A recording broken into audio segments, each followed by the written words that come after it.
Overnight, the IDF kicked off their ground invasion of southern Lebanon as they continue their ongoing war with Hezbollah. And today we're going to run through quite a bit of footage that was just released by the IDF showing their forces operating in southern Lebanon inside some of these Hezbollah tunnels. Now, in the coming days, we're going to go through more of an assessment and analysis of what this means, what to expect going forward.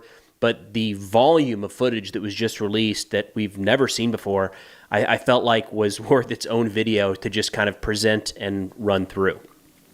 Now, right out the gate, we're going to see some significant Hezbollah tunnels throughout this clip. If you thought what we saw in Gaza was a lot, and it was, there were a ton of tunnels and they were pretty deep, wait till you see some of these things that Hezbollah has built kind of into the mountains in southern Lebanon. And the weaponry as well. This is just the initial piece showing a lot of these different mines, rifles, and we've got a lot of anti-tank guided missiles that'll pop up here shortly as well. You can see IDF operating not just above ground, but not just underground, but above ground as well. And we've got a couple animations that the IDF put together that, in this case, I think are helpful because it kind of shows the location of these target facilities and kind of where the tunnels run underneath. And then they do back out to show what this actually looks like as it's being destroyed. So a lot of this infrastructure was not just infiltrated by the IDF, where they cleared the facilities, pulled out intelligence that we'll see here in a minute, and weapons to identify some of these locations, but then regularly pulled back and detonated the tunnel in on itself. This one obviously looks a little more rudimentary, not nearly as well built as some of those others. But again, look at the depth of this tunnel network and what Israel is expecting to go up against. Sleeping quarters there for some of the soldiers. Earlier in the war, Hezbollah put out some announcements saying that some of these tunnels could facilitate a unit living there for 6 to 12 months at a time. Like they had enough supplies and equipment down there to maintain a significant force for quite a while. I think we've got 3 total of these videos showing kind of the breakdown with these operators moving into these tunnels under the homes or under what looked like civilian infrastructure in Lebanon. Now, the IDF did not say that these videos were recorded in the last 24 to 48 hours. In fact, in their announcement, they said that the IDF has conducted dozens of targeted operations in areas near the border in southern Lebanon in order to dismantle Hezbollah's terrorist capabilities and infrastructure that pose a threat to Israeli civilian communities in northern Israel. We haven't heard a lot about that. Just a couple days ago, there was an announcement in the Wall Street Journal, I believe, saying that Israeli Special Operations Forces have conducted multiple raids into southern Lebanon, into Hezbollah tunnels in southern Lebanon. We hadn't seen any evidence of that at all. Like Hezbollah wasn't talking about it. Occasionally, there were kind of rumors that there was some fighting at the border, but nothing at all like this. So again, everything we're seeing here, not recorded in the past 24 to 48 hours, but somehow hasn't come out publicly like at all. Now we're starting to see a little more robust, look at that, just tunneling through the rocks there. Oh, here we go. This was a longer clip that I cut down. I'll link the IDF Telegram channel where I came across all this footage, so you can watch all these if you want. But this specific clip ended up being like 5 minutes long of just explosion after explosion after explosion. I thought we can probably cut that down. You get the gist. IDF went in, cleared the facilities, came back out, and started detonating everything. Those look like charges that were placed on the inside, by the way, not necessarily airstrikes. Look at the quantity of munitions they're coming across here. This is, very, very different than what we saw coming out of Gaza. A lot of new munitions, right? Not nearly as much handmade stuff as we'd see in Gaza. And a lot of times when the IDF was getting into the tunnels in the Gaza Strip, you could see that Hamas had kind of evacuated the area, right? So there were remnants left behind, some older rifles, things like that, but pretty clear that they had moved a lot of their larger stockpiles away from there. That's not the case with what we're seeing here in southern Lebanon, where some of these are significant arms depots. I mean, look at that. Look at the amount of ATGMs just stacked up there, ready to go. And then these are like bunkers built into the side of a mountain. All right, it's going to take a lot to actually destroy that. This is what Hezbollah has been building up for years and years and years. It'll be interesting to see, and it'll be quite a while before we know this, but how much of this Hezbollah infrastructure in the south was Israel able to disrupt? We've seen a lot of airstrikes in recent weeks, really picked up in recent weeks, targeting a lot of these launch locations, storage facilities. But there's only so much you're going to be able to do against something. Look at the rocks surrounding that, how well fortified these positions are. There's only so much you can do against that from the air or from distance, which is probably one of the reasons that some of these sites were selected for troops on the ground, special operators, to move in and conduct the clearance.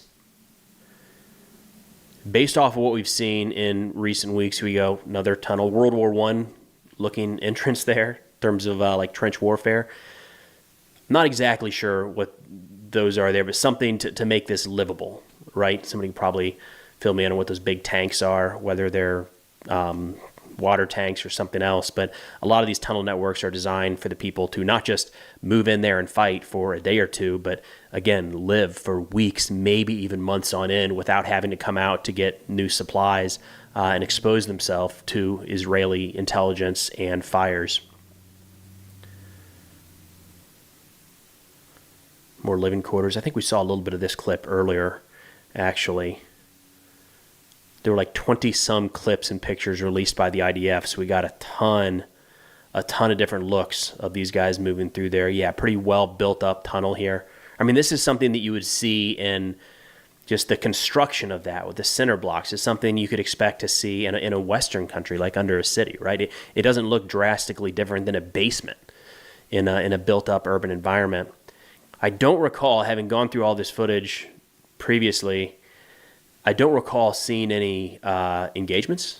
Don't recall seeing any firefights. Don't recall seeing any dead Hezbollah militants, which is interesting.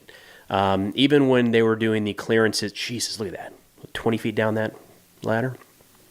Even during some of the clearances in Gaza, we would pretty regularly see something blurred out on the ground that was obviously a body, a dead Hamas militant. And occasionally we'd get some footage showing firefights in those tunnels.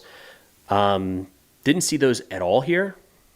Unclear. Maybe some of these tunnels are staged for future use, right? They're kind of pre-planned fighting positions that Hezbollah would move into at a predetermined point. And if there was some sort of ground invasion coming and Israel, in turn, was able to move into those without them being occupied, maybe. My guess is that these would have been defended to some degree.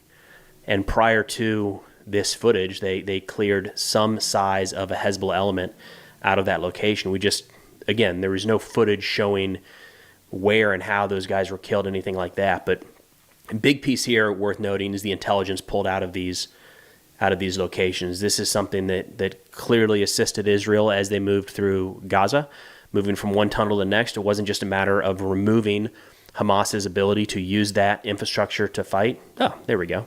The late Hassan Nasrallah. But also able to pull some of that intelligence, whatever it might be, right? Phone numbers, documents showing how much ammunition they have in certain locations, radio frequencies, whatever it might be, identification cards. All of that stuff can be valuable.